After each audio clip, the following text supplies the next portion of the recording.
Hello, I am Sister Kimberly Prohaska, the Vocation Director for our monastery, and here with me is Sister Norbert Hoelting, who will be sharing some thoughts and a bit about herself in regard to her call to monastic life. First, Sister Norbert would like to share a few words with us. I have written a few thoughts for my Jubilee Day on June 9th, 2007 that I would like to share with you.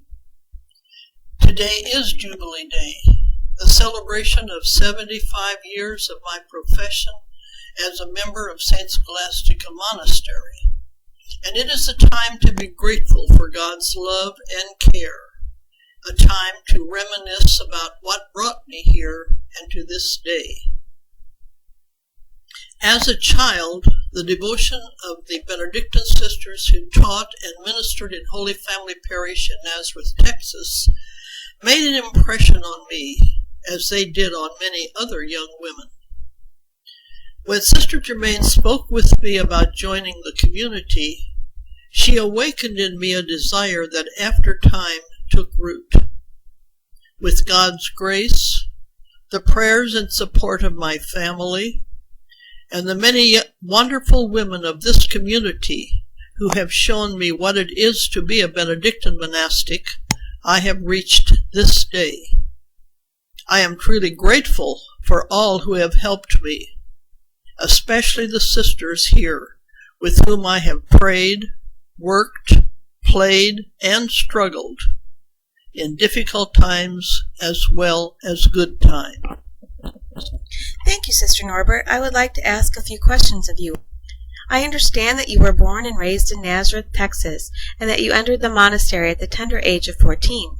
How did you know at that time that you wanted to be a sister, and how did your family respond?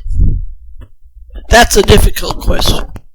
Maybe one motivating factor was the number of Nazareth girls who were already at St. Scholastica. I saw them on their home visits, and there was that certain something that drew me. I also want to stress that a vocation, it seems to me, is something that usually grows, hopefully deepening the commitment I made has to grow through life. To enter at 14 was not uncommon at that time. My choice was, of course, a surprise to my siblings. There were 9 of us, so they probably wondered why God had called me. Dad thought I was a bit young, but if that's what I wanted, it was okay with him. And I have always had the blessing and the prayer of my family all these years. In your narrative, you stated that Sister Germaine had influenced you in your vocation. Who else do you attribute to strengthening your vocation call over the years? Besides Sister Germaine, I think I was influenced by my teachers in the academy. We were in high school, and we went to school like girls of that age would do. Also, the sisters in charge of the novitiate program. I remember Sister Tekla, who was so far ahead of everybody else as far as the liturgy goes and the understanding of the liturgy, as well as by the many devoted sisters in this community. Could you tell us a little bit about your ministries as a Benedictine?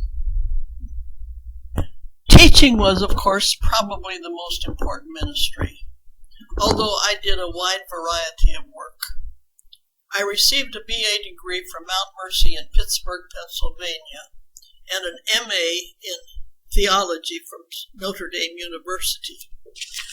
I taught everything from the first grade through the 12th.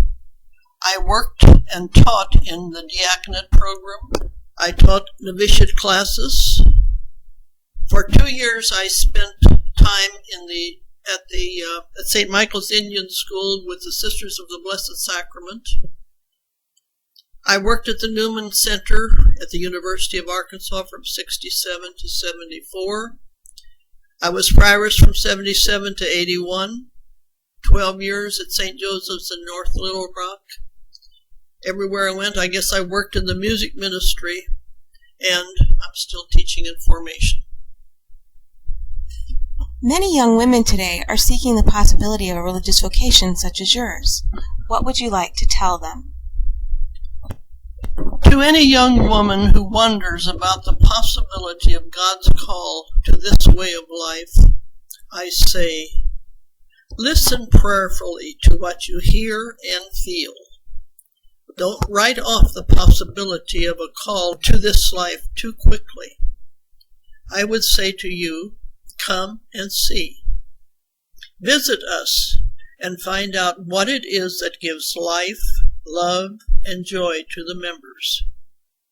This life is a real commitment with demands and struggles, but it pays well. Thank you, Sister Norbert, so much for sharing your vocation story with us and for the many women that will be visiting our website. Thank you.